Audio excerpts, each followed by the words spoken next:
இது மட்டும் மாதிரி கேட்கல. இன்னைக்கு நம்ம எதை பத்தி பார்க்க போறோம் பார்த்தீங்கன்னா, ஸ்மார்ட் ஃபோன் வர்றதுக்கும் முன்னாடி எப்படி இருந்துச்சுன்னு. ஸோ கிட்டத்தட்ட என்னோட ஸ்கூல் பீரியட் அதை வச்சு நான் சொல்றேன். நான் ஸ்கூல் படிக்கிறப்போ நான் ஒரு டைரின்னு ஒன்று மெயின்டைன் பண்ணுவேன். ஸ்கூல் டைரியும் இல்லை, பர்சனல் டைரியும் இல்லைங்க. அது ஒரு மாதிரி ஃப்ரெண்ட்ஸ் டைரி. ஏன் நான் ஃப்ரெண்ட்ஸ் டைரின்னு சொல்றேன்னா, ஸ்கூல் முடிக்கிற டைமிங்ல ஃப்ரெண்ட்ஸ் எல்லாம் விட்டு பிரிய போறோம் அப்படிங்கிற ஒரு மன வருத்தத்தில் இருக்கிறப்போ அவங்கள்ட்ட அந்த டைரி கொடுத்துட்டு அவங்கள பத்தி எழுத சொல்லுவோம்.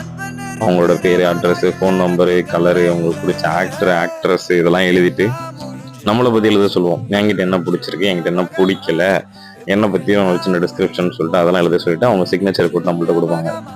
இது வந்து ஒரு பெரிய மெமரிஸ் அந்த டைமிங்ல. அதை இப்பயே நான் படிச்சு பார்க்குறப்ப என் கண்ணெல்லாம் காணும். ரீசன்ட் டேஸ்ல அந்த மாதிரி ஒன்று படித்தேன், அதெல்லாம் எனக்கு ஞாபகம் வந்துச்சு. ஸோ அதை உங்கள்கிட்ட தெரியப்படுத்தணும், உங்கள்கிட்ட நம்ம கண்டென்ட்ல சொல்றேன்.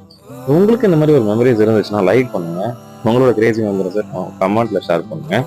ஸோ நெக்ஸ்ட் வீடியோவில் இதே மாதிரி குட்டி குட்டி மெமரிஸோட ஷேர் பண்ணுறேன். பாய்.